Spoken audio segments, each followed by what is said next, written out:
Welcome to the 128th season of the Canadian Club Toronto, Canada's Podium. For over a century, this platform has been a gathering place for visionaries, public figures, and decision makers to discuss the most pressing issues of our time. We've been having important discussions and debates around this podium in this country for well over a century. I call this a historic podium of record. Our club's always been a forum for visionaries, public figures, and decision makers to command attention to the issues of our time. The Canadian Club is one of the most important podiums anywhere in the world that a Canadian can speak to, tell Canadians what it is that they think, develop those thoughts. And so I want to thank you for that very, very much. Please join me in thanking our esteemed panelists today. Through our programs and events, including our youth and young leaders programs, our diversity partnerships, our joint events, and our media and social media opportunities, we offer you access to dynamic political, social, and business figures from abroad and right here at home. The platform from which the eloquence of Canada has flowed all of that time, whether it be business, education, politics, sports, arts, and culture. If someone wants to say something to Canadians about this country and about the future of this country, this is the venue you choose. Good afternoon, members and guests, and welcome to our online viewers too. My name is Scott Belton, and I'm an executive member of the Canadian Club and your host. Welcome to our club's International Women's Day event.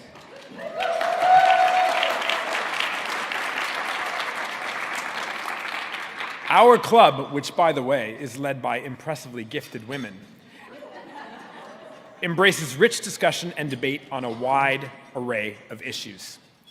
If you take a look at this season's lineup, you'll know this to be true. There's a pressing need to discuss gender equality, not just in support of a recognized day, but because the issues pose a serious threat to our social, political, and economic viability and vitality, and I think an opportunity as well. The rise of gender-based violence, climate change, economic volatility, and gender pay gaps, these are urgent challenges that require our attention. Our national prosperity relies on our ability to address gender equality in inclusive and sustainable ways, and our speakers are well experienced to help us understand how. We are grateful to our partners and sponsors who support our ability to present these dynamic conversations. First, let me thank the Canadian Bankers Association for its season sponsorship. Air Canada is our official airline sponsor, and Canada's Forest Trust supports our efforts to capture our carbon emissions by planting smart forests on our behalf. Canadian Club Toronto appreciates your support. Today's event sponsor is TD. Absolutely. We at TD are very committed to supporting equity and equality and this important conversation, and are very pleased to sponsor today's event.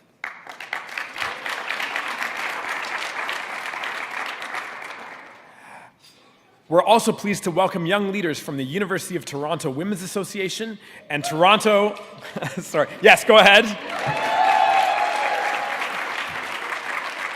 And Toronto Metropolitan University's The Dais. Thank you for being here. Now, just a few housekeeping items.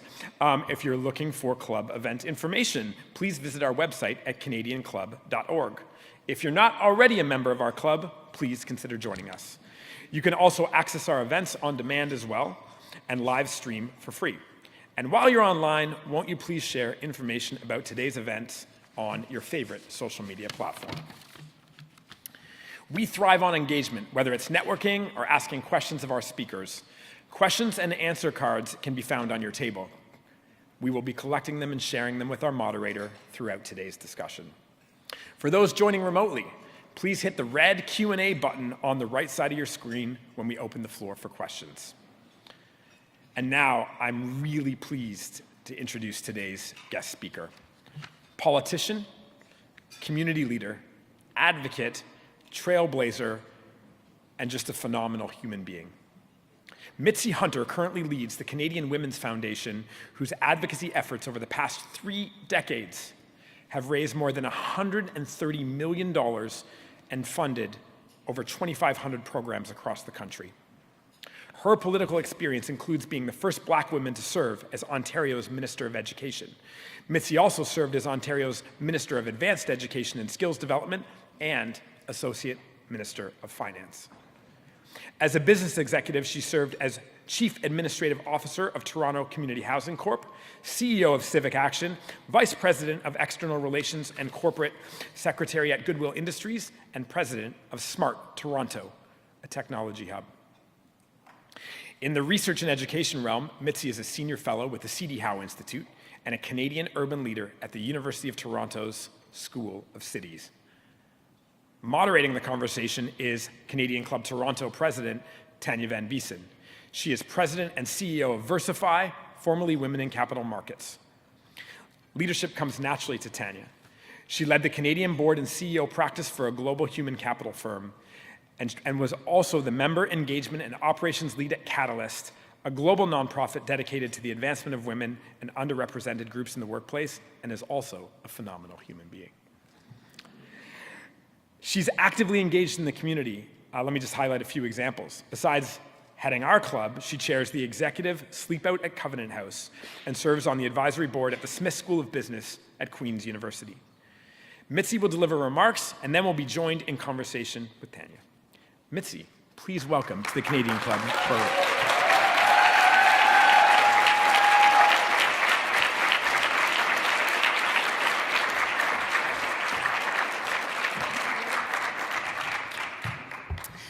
Thank you very much, Scott, for that really kind and warm introduction. And thank you to TDE for sponsoring today's conversation and celebration of International Women's Day a week early.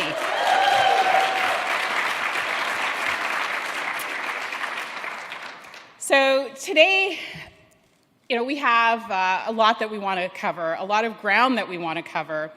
And I couldn't have thought of a better room of people to have this conversation with. I feel like you're all my friends, and that we go way, way back. And so let's really, curate that space, because we're here to talk about women's equality and the future of Canada that must involve women. And hello, it's election day in Ontario. So what better day than to really dig down on how we can make this province and country better. And some of you may know that I'm a former politician, but I traded up last year and became the president and CEO of the Canadian Women's Foundation.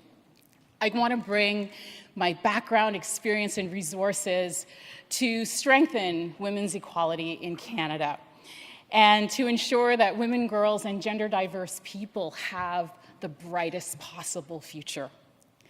I want to start today by acknowledging the courage and the histories of the many First Nations, Métis, and Inuit peoples across Canada.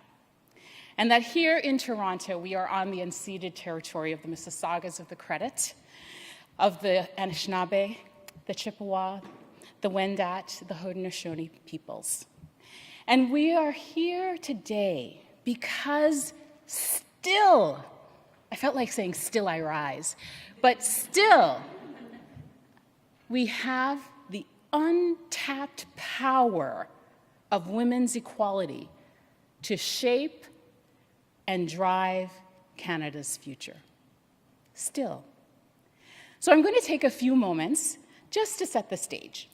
And then Tanya and I are going to sit in these red chairs, and we're going to have a dialogue with you.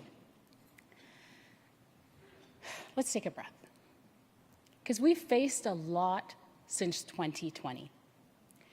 And just in the last month, more uncertainty, with more uncertainty for the foreseeable future. Our trading relationships in the North American context and even around the world are shifting. We will spend the next few years defining or perhaps redefining who we are and what we value in this country.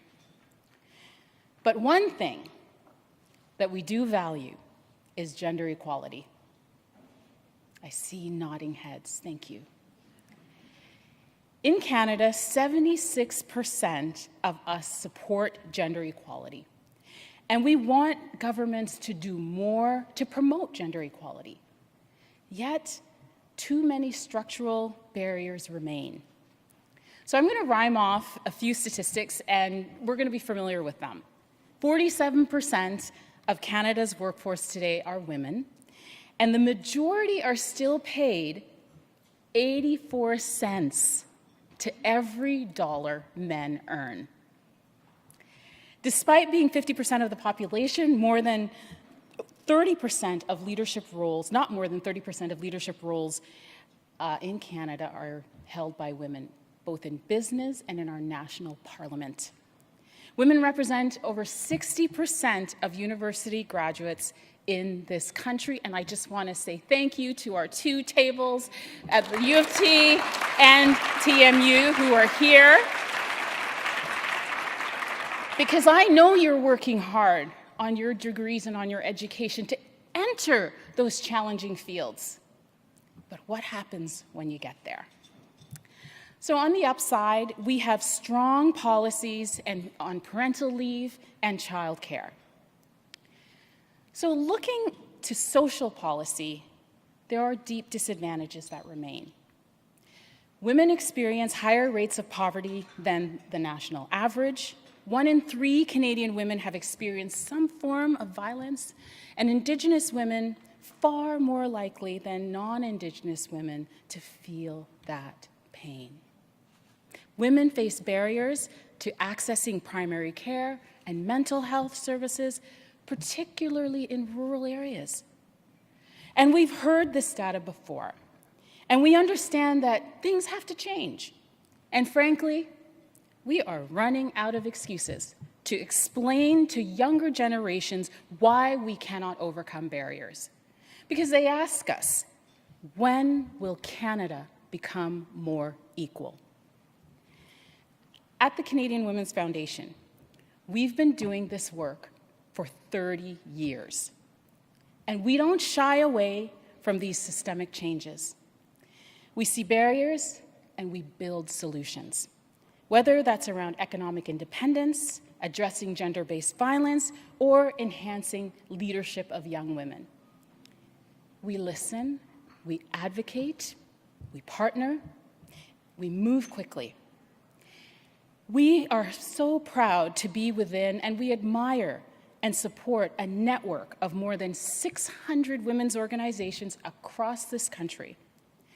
Take a look, if you go online, at our impressive list in our annual report, each name representing a powerful local story of transformation and impact. And I do want to thank my amazing team at the Foundation who are here today. Some of them are here, they're sprinkled around the room. My chair is here, Lori Young, and some are watching online. I want to say thank you for your incredible and your amazing work. It is a gift to our society. Our role is to amplify and empower. And we know how to attract and mobilize resources because we know that the work we do is vital to the power, the safety, the supports, and the rights of women, girls, and gender diverse people across this country. In Canada today, gender-based violence remains one of the most pervasive human rights issues. Despite progress in policies and awareness, women, particularly those who are Black, Indigenous, 2S LGBTQIA+, disabled, or living in poverty, continue to face heightened risks. Every 48 hours, a woman or a girl is killed in Canada. Right now. Over 40% of Canadian women experience some form of intimate partner violence in their lifetime. 40%. I'll let that sink in for a second. Sexual violence is the only violent crime in Canada that is not declining, with more than 600,000 sexual assaults occurring every year, and most are unreported. The National Inquiry into Missing and Murdered Indigenous Women and Girls identified this crisis as genocide, calling for urgent systemic change. I want you to know that these statistics are not just numbers. They represent women, daughters, sisters, mothers, co-workers, and community members who deserve safety and dignity. Gender-based violence doesn't impact all women and gender-diverse people in the same way. The risk is compounded by racism, economic insecurity, disability, immigration status, and other factors. Black and Indigenous women are overrepresented in our criminal justice system. Trans women experience violence at rates far higher than cisgender women, with limited access to safe housing and healthcare.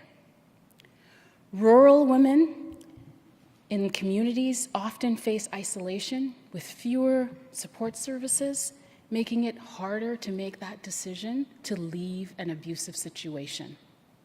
The National Action Plan to End Gender-Based Violence recently reported that there are huge gaps in the northern communities in this area.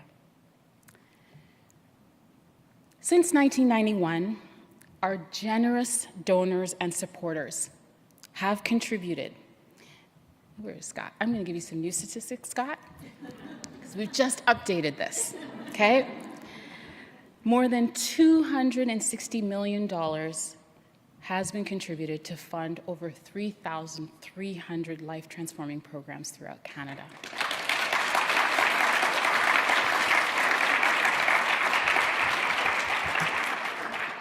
We are so grateful to receive donations from people from all walks of life. And we also join with philanthropists, business, government, and targeted programs to build targeted programs for women's economic empowerment, safety, and leadership. So I want to share with you a couple of stories. During the pandemic, when we were all told to stay home, we quickly learned that many were unsafe. Domestic and family violence spiked, with more than half of shelters reporting increased demand for outreach services and crisis calls. But lockdown made it harder for people to reach out for support. They couldn't even go to their usual places that were safe. The foundation responded by launching Signal for Help. Do you know this signal? This became a way for women, girls, and now anyone to silently signal to others that they are unsafe and that someone should check in on them. This campaign went viral, won awards, community organizations, law enforcement, and many others have adopted it. It is now internationally recognized and keeping thousands of people safe. Thank you.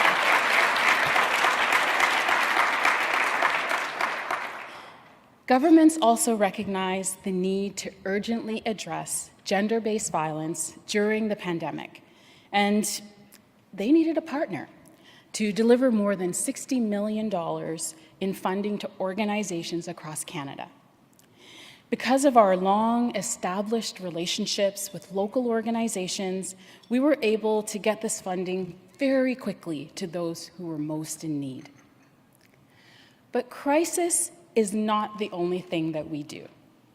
We focus on economic empowerment and the future. One of the most exciting areas is with women entrepreneurs, many of them young, many of them Indigenous, Black, or racialized. And we have reached more than 2,000 women to overcome challenges and build business support to support Canada's economic growth and leadership. Recently, I was in Ottawa attending a Black History Month event. 2 fabulous young women came up to me just to say hello. And they were part of a venture lab we funded for feminist entrepreneurs called Found Hers.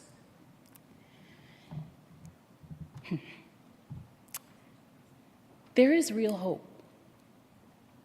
I hope you feel that.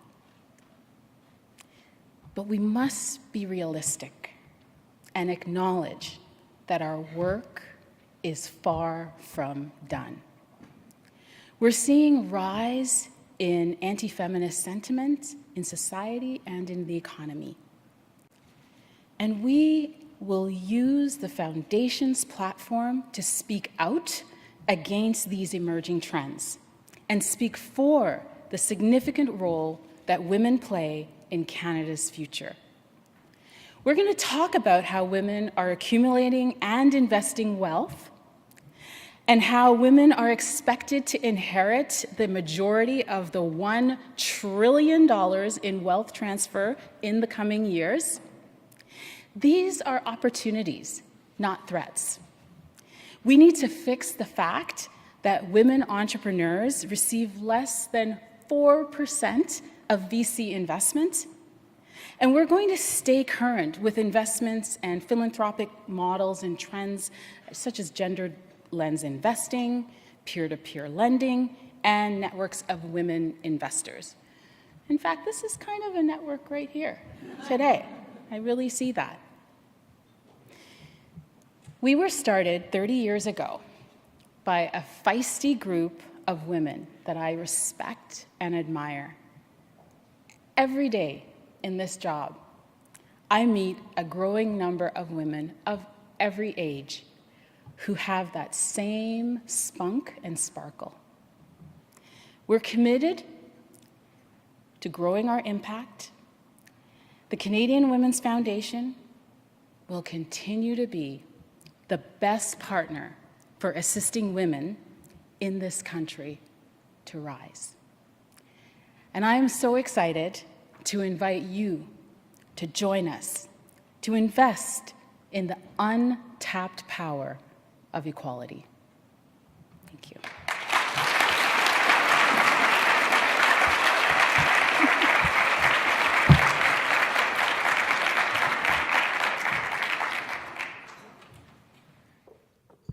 The big red chairs. Thank you. Thank you. Hi, everybody. Nice to see you. Nice to see such a warm room of people. I also want to just say hello to the men that are in the audience. Thank you for, and that are also maybe joining us online. Thank you for being here. I think it's really important that we have this conversation together, not individually. So, Mitzi, thank you so much. Yes. Scott introduced you as politician, business leader, advocate, community leader, and you're also my friend. Yes. So lovely to see you. We're going to cover a lot of ground. I will encourage those that want to ask questions. There are Q&A cards on your table. Please fill them in. As Scott said, we'll bring them up here. For those who are online, please hit the submit a question button, and we would love to engage you in the conversation. You and I think, are both inherently optimistic people. Yes. But there's a lot of darkness out there, so we're just going to go there. So can we talk a little bit about we are hearing from other jurisdictions, one particularly close to us, about anti-DEI, the DEI backlash, anti-women rhetoric. So tell us a bit about what you're most concerned about in this moment. That's really important. And so I am always optimistic. And even in the work that we do at the Foundation, sometimes I am confronted with things that really do shake my foundation in terms of what people's real stories, real lived stories, real lived lives. And at the same time, I recognize that because we keep moving forward and that we are there and we're supportive and we're making the right and good decisions, that people continue to have hope. I come from a people who have been persistent and never, ever gave up hope. So I will never give up hope.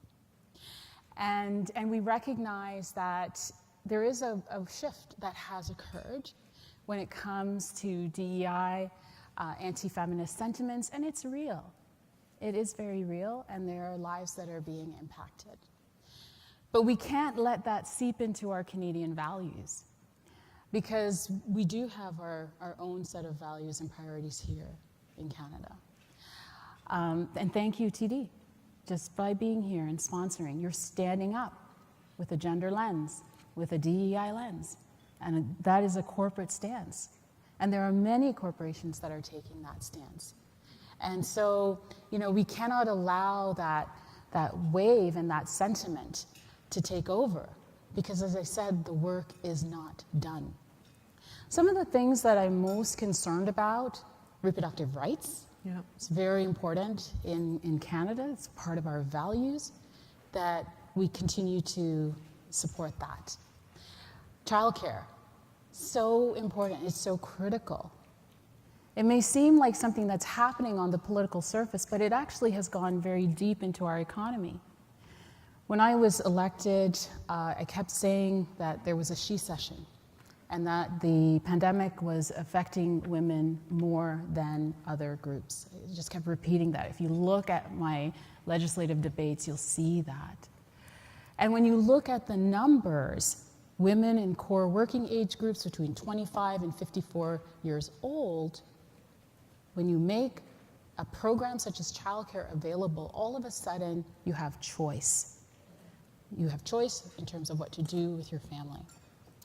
And so these are values that we have in Canada that we have to hold on to, make clear, and fund and support them. There was an interesting article in the Globe the other day that put forward research that talked about the impact of the National Child Care Program and how that is enabling women across really all of the provinces to enter the workforce. So I think it ties very closely to the other bit of darkness that we have currently, which is these tariffs that are possibly going to be imposed on Canada and what that means for us economically. So can you talk a little bit about what role you see gender equity, gender parity playing in our economy? Yeah, well, how can we have a conversation about Canada's economy and not include women, 52% of the population? Like, it just doesn't make any sense. And so we have to involve and include women in the solution in terms of Canada's economic future. And if we do that, there's a tremendous upside to that. There's $150 billion in GDP growth that's being left on the table because we're not addressing those issues of equality. And so, part of the solution, first of all, we have to be at many tables. I have the benefit of co-chairing the C.D. Howe Institute. It's a think tank that's thinking about responses to the threats of tariffs right now. And we have to continue to be at those tables and to reinforce a gender lens in any solution that is being put forward.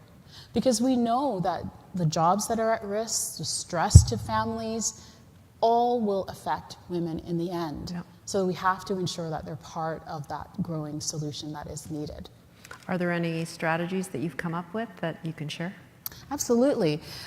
Well, first of all, diversification is a huge strategy. It's one that we're having this, I think it's a wonderful debate that we're having in Canada right now in terms of our companies and how to support them.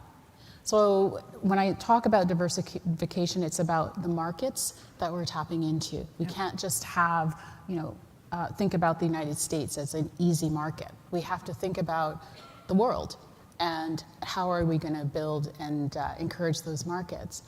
I talked about the 4% of VC funding. Let's get over that. I'm looking at you, Sherry. Let's fix that, right? We can make sure that women founders and entrepreneurs and businesses also receive the required level of funding and support because they have ideas and solutions as well that we'll address. And, follow that up with your individual consumer power. Yeah. Right? Yeah. So I'm proud to say that I'm a woman designer. Me too. Yeah. Right? Yeah. These choices and these decisions are really important.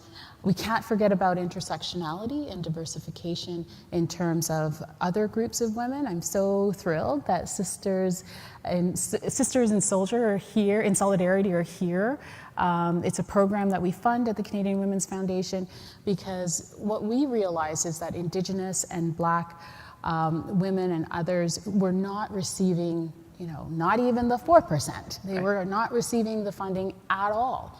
And so we created a program to support those women so that they can be their best. And if you say, well, there aren't any Black entrepreneurs, well, in our one call, we had 600 responses.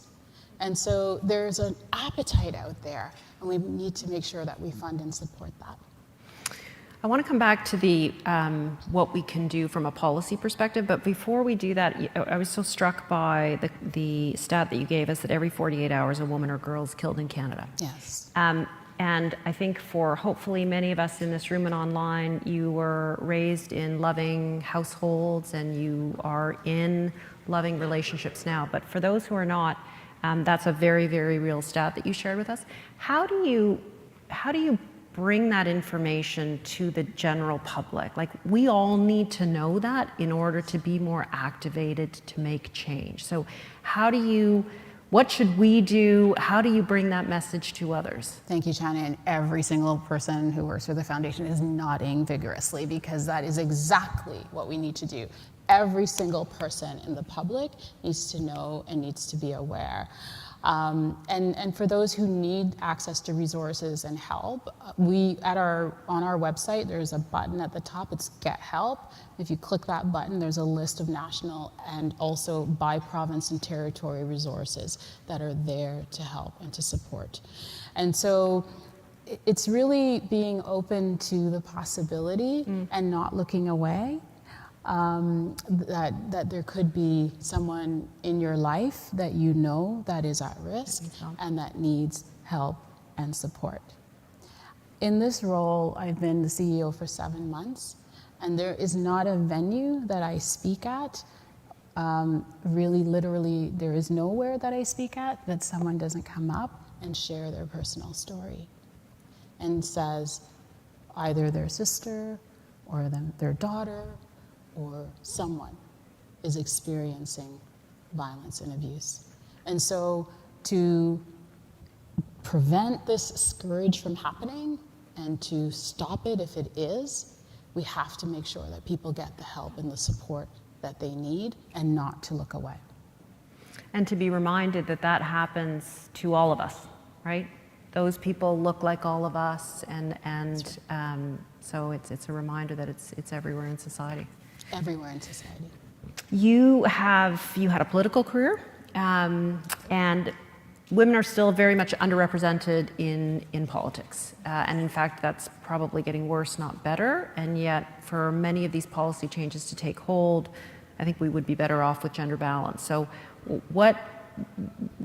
why is it so difficult to get women to run? What advice would you give to women who are thinking about it, but more broadly to policymakers to encourage more women into politics? So how much time do you have for Yeah. this conversation? Because I could talk about this all day, and it is election day in Ontario. So hopefully if you haven't voted yet, you'll make sure you vote on your way home. And, when we talk about women in politics, and when I was first elected in 2013, I walked into the legislature, and I was the only Black woman in the legislature. And it was challenging. It was lonely in that space because you're experiencing it in a way that others are not.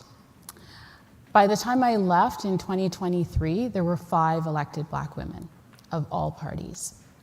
And I have to tell you, we connected just as women and as sisters, really, regardless of party. So what we have to do is ensure that the space that women is in is one that is welcoming. And it starts really with making sure that women are positioned in ridings that are winnable, that they're given places and positions of decision making, so we're utilizing their skills and their talents. You know, one of my former political staffers is here, and we know that oftentimes people who work behind the scenes often become elected themselves. So more women taking up those roles and joining campaigns and being part of that space of influence, because it's where policy is decided. It's where our futures are decided. We are not just observing what is happening in our world. We are participants of what is happening in our world through the democratic process. So it is one that I believe in, but I believe in it in terms of uniting. So there's a lot of bullying happening for people who are elected. I've seen it myself and for my staff. And there are women who are opting out of that. Yeah. And they're leaving that table and they're saying, you know, I've had enough. And we're losing good people. And we want to attract more. And so, regardless of party, we have to unite against that type of rhetoric. I remember someone shouted at me in the legislature, and heckling is okay. Like I grew up with 3 brothers. I'm fine with heckling. But he shouted at me, you know, Mitzi, act like a lady. Nope. Exactly, right? And I took women's studies, so I know exactly what that comment meant. And so I thought about it, and I said, I'm not going to let this slide. And so I approached the speaker privately, and I explained what happened. And I know that that member was dealt with because he never treated me like that again. And so sometimes we have to confront that behavior and shut it down, right? It's just not acceptable. We've got a couple questions from the audience that I want to make sure I get to. So why does it feel so hard to keep moving gender issues forward when there's so much proof that there are, you know, it's better for society and for all of us? Yeah, and isn't that the question? And I am asked that question. And it's like, why should I eat my vegetables when I know they're good for me? Yeah, it is. What I can say is that, because I want you to believe in this cause and that we are moving Canada towards a gender equal society. It's taking time, but we've seen progress and we continue to make progress. What we're doing now, we're measuring more than we have in the past. Because in the past, we didn't expose and talk about things or track them. Stats Can, just in the fall, started tracking intimate partner violence and family violence. So now we would have that set of information. But we have to make it comfortable for people to report and to believe that the criminal justice system, whether it's policing or a judicial system, is going to believe and support them as well. And so what I think is that we can't back down from it or look away from it. We have to continue to push forward. And even in your own workplaces, there are things that you can do to make sure that your organizations are more inclusive of women. We often work with Employee Resource Group who specifically ask us to come in to have this conversation in a safe way for their employees. You want to have everyone feeling like they belong and that they're safe and they're included. And that they're called in to make change, which actually is the second question we have here is what can we all do today, here and online, to make a difference? We can do so many things, so many things, starting in families, just how we are bringing up that next generation. I think seeing the nodding, these are the moms that are nodding, because it is true. Sometimes these societal norms really start at the dinner table. And so we can all have that impact and that effect. I showed you Signal for Help. You know, these are some of the tools that we can look out for and talk about them in our everyday lives so that people who need the support know where and when they can find that support and that help. And really at the end of the day, in terms of the shifts that we were talking about economically and across societies, we can check our own decision making. I'm so thrilled that we're majority women in this room today, because companies said, who should we send? Let's celebrate International Women's Day by putting women forward for this opportunity. And we can do that across many decision tables that we have, whether it's mentorship, sponsorship, creating space, being an ally. And oftentimes being an ally is not stepping in front of that person, it's actually stepping behind and supporting them and giving them the space and giving them the platform to speak. Beautiful. I think first of all, thank you. A couple things that I took away from what you said today that will really stay with me is, first of all, International Women's Day, I think, is very much a celebration of all the progress that we have made, but it is also a recognition of the collective power that we can use to affect change, and that we are making change, and notwithstanding the fact that there's still many challenges that we need to address and still many gaps we need to address, there is so much power in the collective force that can make change. But the other piece that will really stay with me is we can't look away. This is not someone else's problem, someone else's family, someone else's workplace. It is actually our friends and peers and family members. So we have to be attentive to these signals, literally and figuratively, because, again, the collective power of a society is the thing that lifts us up. And I also want to say, there's some awful things happening in the moment, right? We see it all the time. Use this moment to unite around the values that we hold as Canadians. Use this moment. Canada has done that in its past.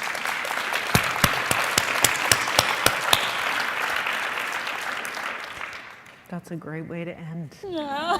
Thank you so much. Thank you. Thank you to all of you, and happy International Women's Day. Thanks, everyone. Thank you.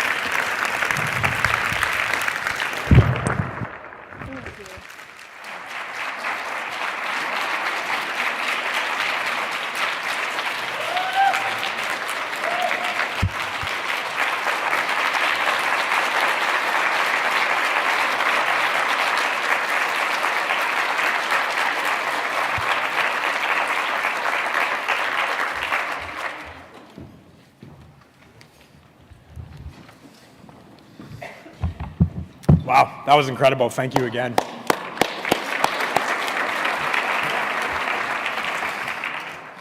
There's no chance I will do a better job of putting into words anything that was said, but I did have a couple things that I wanted to share from listening. The first, and not all of us, but many of us, and myself included, are in large companies, some who are very committed to DEI and women's equity and equality, and that's true for me personally, and it's true for the organization I support. But a big lesson for me here today was the conversation around equity in boardrooms and economic inclusion in VC is not a separate one from violence and those issues. And I think in the corporate world, we probably have an opportunity to both talk more about that and understand our role in supporting that part of that incredibly important part of equality, and making sure it's not something that's hidden from all of us. I will say, Mitzi, the comment that you made early on, there is real hope and work is far from done, also resonated with me, and I think we can all take both of those incredibly seriously. Mitzi, on behalf of the Canadian Club Toronto, thank you for being here for today, and also thank you on behalf of you and the incredible organization that you are part of, the Canadian Women's Foundation, for the extraordinary work that you do.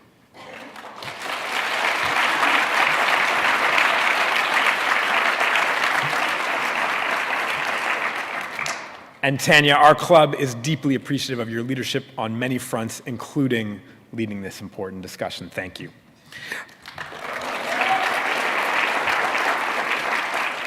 Before we close, I want to invite our audience to visit our website, canadianclub.org, for more information about our upcoming events, including Air Canada CEO Michael Rousseau on March 24th.